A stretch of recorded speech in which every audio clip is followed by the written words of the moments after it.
மோடியுடைய மொரட்ட அப்படின்னா மோடி பேசுனா பேசுவார், மோடி வாயை மூடுன்னா மூடிட்டு போயிடுவார், மோடி வா அப்படின்னா டெல்லி கிளம்பி போயிடுவார். போட்டோமா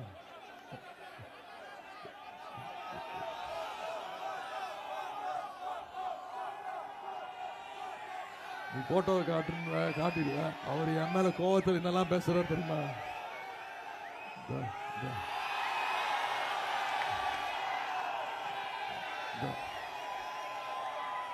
என்னன்னு தெரியுமா? கீழே ஒருத்தர் படுத்திருக்காரு, பாத்துமா? கீழே ஒருத்தர் படுத்திருக்காருல்ல, அதான் எடப்பாடி பழனிசாமி அவர்கள். இப்படிதான் அவர் முதலமைச்சர் பொறுப்புக்கு வந்தாரு. அனுபவம் இல்லை அப்படின்ட்டாரு. இந்த அனுபவம் எனக்கு கிடையாது, நிச்சயம் இந்த அனுபவம் கிடையாது. இப்ப என்ன தெரியுமா சொல்லிட்டாரு? நேத்து பேசும்போது சொல்லிட்டாரு, உதயநிதி என் உயிரை வாங்குறான் அப்படின்ட்டாரு. உண்மையாவே சொல்லிட்டாரு. அவன் எப்பயோ போய் சேர்ந்திருக்கணுமா, நான் எப்பயோ போய் சேர்ந்திருக்கணுமா, இங்க இருந்து என் உயிரை வாங்குறான் அப்படின்ட்டாரு. திரு எடப்பாடி பழனிசாமி அவர்களே, நிச்சயம் உங்க உயிரை வாங்குற அளவுக்குலாம் எனக்கு ஆசைலாம் கிடையாது. நீங்க நிச்சயம் நல்ல உடல் நலத்தோடு ஆரோக்கியத்தோடு அதிமுகவுடைய நிரந்தர பொதுச் செயலாளர் நீங்க தான் இருக்கணும். அப்போதான் எங்களுக்கு வசதி. அது மட்டும் நேற்று என்ன தெரியுமா சொல்லிட்டாரு? காலில் விழுறது தப்பா அப்படின்னு கேட்டாரு. காலில் விழுறது தப்பு கிடையாது, ஆனா விழுந்த காலை வாரி விட்டீங்க பாத்தீங்களா, அதுதான் தப்பு. நான் யார் சொல்றேன்னு உங்களுக்கு தெரியுதா?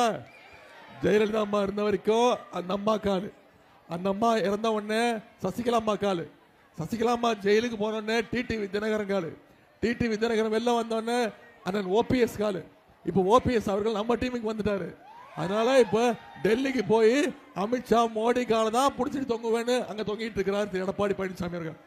நீங்க அத்தனை பேரை யோசிச்சு பாருங்க. இன்னைக்கு நம்ம தலைவர் என்ன சொல்றாரு? வர்ற சட்டமன்ற தேர்தல் டெல்லி அணியா தமிழ்நாடு அணியான்னு போட்டி போடுற தேர்தல். டெல்லி அணி வெர்சஸ் தமிழ்நாடு அணி.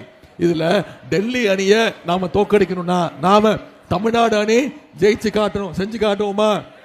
தமிழ்நாடு என்னைக்கும் தலை குனியாது, தமிழ்நாடு என்னைக்கும் போராடும், தமிழ்நாடு வென்று காட்டுவோம்னு இந்த தேர்தலில் நாம நிரூபிச்சு காட்டுவோம். இன்னைக்கு தேதி 8ஆம் தேதி. நீங்க அத்தனை பேரும் முடிவு பண்ணிட்டீங்க, உதயசூரியன் சின்னத்துக்கு வாக்களிக்கணும், கார்த்திக்க வெற்றி பெற வைக்கணும். நீங்க முடிவு பண்ணிட்டீங்களா? எல்லாரும் முடிவு பண்ணிட்டீங்களா? அடுத்து நம்ம கையில 23ஆம் தேதி தேர்தல். அடுத்து நம்ம கையில 15 நாட்கள் இருக்கு, கரெக்டா? இந்த 15 நாட்கள் மக்களோட மக்களா இறங்கி இந்த பிரச்சாரத்தை நீங்க கொண்டு போய் சேர்க்கணும். ஒவ்வொரு பகுதியா போங்க, ஒவ்வொரு தெருவா போங்க, ஒவ்வொரு வீடா ஏறி இறங்க, ஒவ்வொரு வாக்காளரையும் சந்திங்க.